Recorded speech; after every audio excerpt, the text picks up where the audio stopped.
Hi ka Cebuana, gusto mo bang magsangla ng cellphone or kahit anong items sa Cebuana Luwilier pero hindi mo alam kung tinatanggap ba yun ng Cebuana at kung magkano ba yung makukuha mong pera kapagka sinangla mo 'to?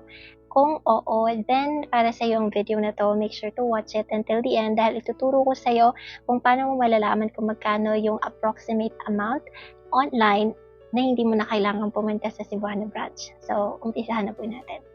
Nandito ako sa home screen ng cellphone ko ngayon. So, pindutin lang natin itong Google Chrome. Tapos, i-type natin sa search bar yung Cebuana Luwilier Phoning.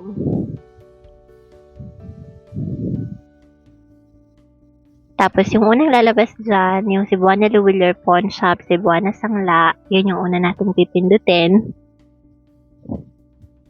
Medyo loading yung ating internet. So, ayan yung lalabas.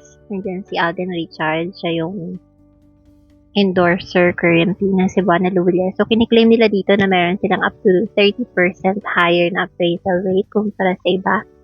So, ito naman yung sample computation kapag magre-renew tayo ng ating sangla. So, pwede yung i-check to para maintindihan natin kung paano ba kino-compute. Kasi dati may video ko niyan. Tapos, pati redemption amount. Pero dito talaga tayo magpo-focus sa jewelry or non-jewelry kasi dito tayo magkakaalaman kung magkano ba yung isasangla natin. So, piliin natin yung non-jewelry since cellphone yung sample natin dito.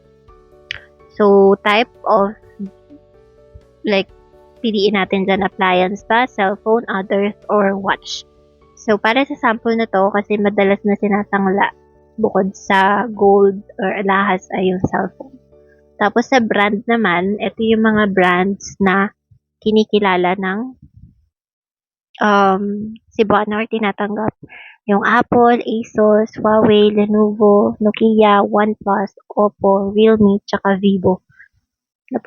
Pati na rin yung Xiaomi. So, walang Samsung dito. Piliin natin yung Apple. Kasi yun yung favorite product ng karamihan sa ating mga Pilipino. Pero ako, Vivo talaga yung phone ko. Itong gamit ko ngayon. So, Apple yung brand na pipili natin. Tapos model. Mamili tayo ng model. So, maraming models dito. Kung gusto nyo isang ay iPad, meron din namang option na isang lang iPad Air, iPad Pro, iPad Pro 11. Ayan. So, since cellphone na isasangla natin, dito tayo sa iPhone.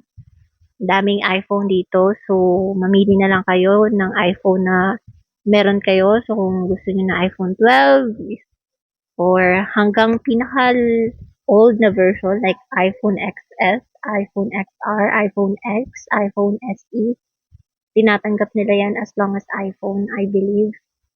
So, yung napusuan ko dito na pipiliin natin is yung I believe iPhone 12 Pro Max 256 gig.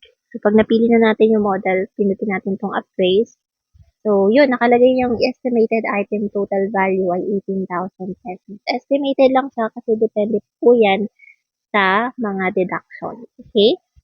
Ganun lang po kadali. Dati kasi walang ganong option sa Cebuana Luwilier. Kailangan mo talagang pumunta sa branch nila para magtanong. Yung iba sa atin nahihiya. Kahit ako nahihiya din naman akong dalhin doon yung mga gamit na isasangla ko. Tapos malalaman ko na hindi pala qualified. So at least dito, pwede na natin gamitin yung website nila. Doon na natin ma-check yung approximate amount. So kung okay sa atin yung amount na yun, then pupunta na tayo sa mismong branch para doon na natin isangla. At least doon, sure na talaga tayo. And so, kung gusto nyo rin gayahin to, then ilalagay ko yung link sa description box sa baba or kaya naman i-research nyo lang sa Google para malaman nyo. So, yun lang. Sana may natutunan kayo sa video na to. Kung may mga questions kayo, feel free to write those in the comment section. Thank you for watching. Bye!